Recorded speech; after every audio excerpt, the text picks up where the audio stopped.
بسم اللہ الرحمن الرحیم۔ السلام علیکم معزز طلباء کرام، آپ سب کیسے ہیں؟ آج ہم نور الانوار کے سبق نمبر 320 کو پڑھیں گے۔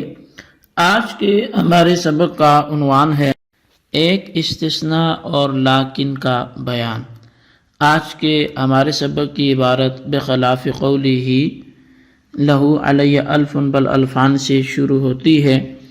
آج کے سبق میں ہم ایک تو اس بات کو پڑھیں گے کہ گزشتہ سبق میں جو ہم نے ایک اصول پڑھا تھا کہ بل ما قبل سے اعراض تبھی کرتا ہے جب کہ ما قبل اعراض کی صلاحیت بھی رکھتا ہو، تو آج اس سے استثناء کرتے ہوئے واپس اصل پر ایک مثال پیش کی جائے گی اور امام ظفر کو اس میں اختلاف بھی ذکر کیا جائے گا۔ اور دوسرا حروف معانی میں سے ایک اور حرف جو لاکنہ ہے، لاکن اور لاکنہ دونوں طرح سے اس کو پڑھا جاتا ہے، تو اس کے حوالے سے بھی گفتگو ہوگی کہ وہ کس کے لیے آتا ہے، اس کا کیا مطلب و مفہوم ہے۔ تو سب سے پہلے ہم بل کے حوالے سے عبارت پڑھ کے ترجمہ کرتے ہیں اور عبارت اکٹھی پڑھ لیتے ہیں، اس کے بعد وضاحت پھر اپنی اپنی کر لیں گے۔ تو مصنف علیہ رحمہ لکھتے ہیں بخلاف قولی لہو علی الف بل الفان، بخلاف اقرار کرنے والے کے اس قول کے کہ فلاں کے مجھ پر 1000 ہیں بلکہ 2000 ہیں۔ جواب عن قیاس زفر فإنه يقيس مسألة الإقرار على مسألة الطلاق فيقول يلزم هذا المثال 3000 ونحن نقول إنه إقرار وإخبار وهو يحتمل الإضراب وتدارك الغلط فيعمل على أصله، والطلاق إنشاء لا يحتمل التدارك فجاءت فيه الضرورة الداعية إلى العمل بهما۔ برخلاف اقرار کرنے والے کے اس قول لہو علی الف بر الفان کے، یہ امام ظفر کے قیاس کا جواب ہے، کیونکہ وہ مسئلہ اقرار کو مسئلہ طلاق پر قیاس کرتے ہیں۔ چنانچہ فرماتے ہیں کہ اس مثال میں 3000 لازم ہوں گے، اور ہم کہتے ہیں کہ یہ کلام اقرار و اخبار ہے جو اعراض اور غلطی کے تدارک کا احتمال رکھتا ہے، لہٰذا اس کی اصل پر عمل کیا جائے گا، اور طلاق انشاء ہے، تدارک کا احتمال نہیں رکھتی، پس اس سے میں ایسی ضرورت آ پڑی جو دونوں جانب میں عمل کرنے کی داعی ہے۔ وَلَكِنَّ لِلِاسْتِدْرَاكِ بَعْدَ النَّفْيِ، اور لیکن یہ نفی کے بعد استدراک کے لیے آتا ہے، ای دفع توہم ناشم من الکلام السابق، یعنی کہ اس وہم کو دور کرنے کے لیے آتا ہے جو کلام سابق سے پیدا ہوتا ہے، كقولك ما جاءني زيد فأوهم أن عمرا وأيضا لم يجيء لمناسبة وملازمة بينهما فاستدركت بقولك لكن عمرا، جیسے کہ تیرا قول ما جاءني زيد، اس سے وہم ہوا کہ عمر بھی نہیں آیا ہوگا، کیونکہ ان دونوں میں لگاؤ اور تعلق ہے، پس تو نے اپنے اس قول لیکن عمرا سے اس کی تلافی کر لی۔ اور وَهِيَ إِنْ كَانَتْ مُخَفَّفَةً فَهِيَ عَاطِفَةٌ وَإِنْ كَانَتْ مُشَدَّدَةً فَهِيَ مُشَبَّهَةٌ مُشَارَكَةٌ لِلْعَاطِفَةِ فِي الْإِسْتِدْرَاكِ، اور اگر یہ لیکن مخففہ ہو یعنی لیکن ہو تو پھر تو یہ عاطفہ ہے، اور اگر یہ مشددہ ہو تو پھر یہ حروف مشبہ بالفعل میں سے ہے جو عطف کے ساتھ استدراک میں شریک ہے۔ ثم إن كان عطف مفرد على مفرد يشترط وقوعها بعد النفي، وإن كان عطف جملة على جملة يقع بعد النفي والإثبات جميعا، پھر اگر مفرد کا عطف مفرد پر ہو تو اس میں نفی کے بعد اس کا واقع ہونا شرط ہے، اور اگر جملے کا عطف جملے پر ہو تو پھر یہ نفی کے بعد بھی واقع ہو سکتا ہے، اس بات کے بعد بھی دونوں میں واقع ہو سکتا ہے۔ غیر ان العطف انما يصح عند اتساق الكلام والا فهو مستانف، یعنی ان لیکن وان كانت للعطف لكن العطف انما يصح اذا كان الكلام متسقا مرتبطا، سوائے اس بات کے کہ بے شک جو عطف ہے وہ کلام کے اتساق کے وقت صحیح ہوگا، وگرنہ وہ مستانف ہوگا یعنی اثر نیو کلام ہوگا. یعنی بے شک لیکن اگرچہ یہ عطف کے لیے ہے لیکن عطف یہ اس وقت صحیح ہوگا جب کلام متصق اور مرتبط ہو، آپس میں مربوط ہو. ونانی بالاتساق ان یکون لیکن موصولا بالکلام السابق ولا یکون نفی فعل و اثباتہ بعینہ بل یکون النفی راجعا الی شیء والاثبات الی شیء آخر. اور ہم اتساقی کلام سے یہ مراد لیتے ہیں کہ جو لیکن ہے یہ سابقہ کلام سے متصل ہو اور ایک ہی فعل کی نفی اور اسی کا اثبات بعین ہی نہ ہو، بلکہ نفی کسی اور چیز کی طرف لوٹ رہی ہو اور اثبات کسی دوسری چیز کی طرف لوٹ رہا ہو. وَإِن فَقَدَ أَحَدُ الشَّرْطَيْنِ حِينَئِذٍ يَكُونُ الْكَلَامُ مُسْتَأْنَفًا مُبْتَدًا لَا مَعْطُوفًا.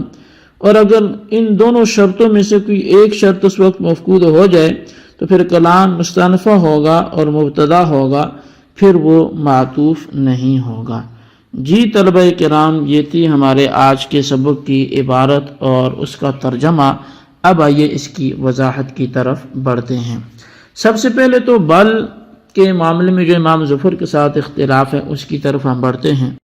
پہلے تو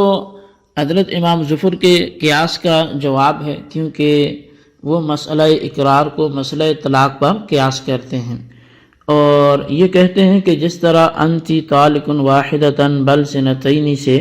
3 طلاقیں واقع ہوتی ہیں، اسی طرح لہو علیہ الف بل الفان سے بھی مقر پر 3000 واجب ہوں گے. لیکن ہماری طرف سے اس قیاس کا جواب یہ ہے کہ لہو علیہ الف بل الفان اقرار و اخبار کی قبیل سے ہے اور جو اعراض اور غلطی کی تلافی کا احتمال رکھتا ہے، جو اعراض اور غلطی کی تلافی کا احتمال رکھتا ہے، لہٰذا اس کی اصل پر عمل کیا جائے گا اور یہ کہا جائے گا کہ مقر نے لہو علیہ الف کہہ کر 1000 کا اقرار کیا تھا،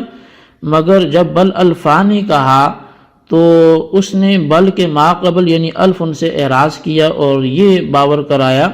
کہ میں نے یہ غلط کہا ہے، اور الفان کا اثبات کیا، یعنی یہ کہا کہ صحیح بات یہ ہے کہ مجھ پر 2000 ہیں اور یہ ایسا ہے جیسے کوئی اس طرح اپنی عمر بتائے کہ سنی ستون بل سبعون، یعنی میری عمر 60 سال ہے بلکہ 70 سال ہے.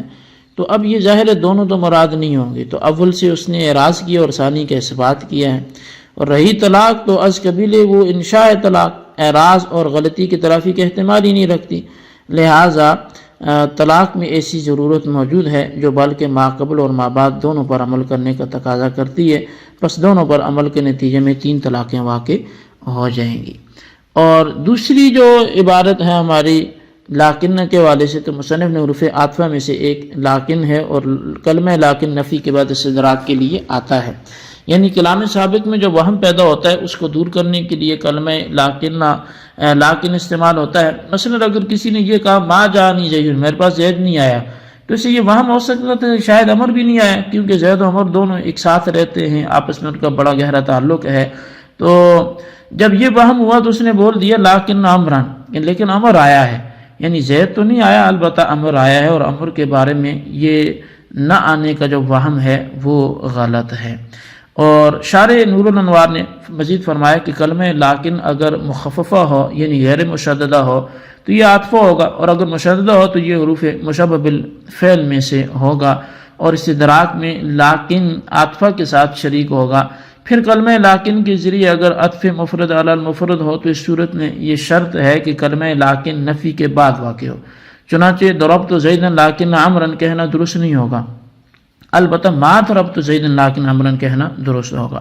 اور اگر عطف جملہ علی الجملہ ہو تو کلمہ لیکن نفی اور اثبات دونوں کے بعد واقع ہو سکتا ہے، لیکن وہ جملہ جو لیکن سے پہلے ہے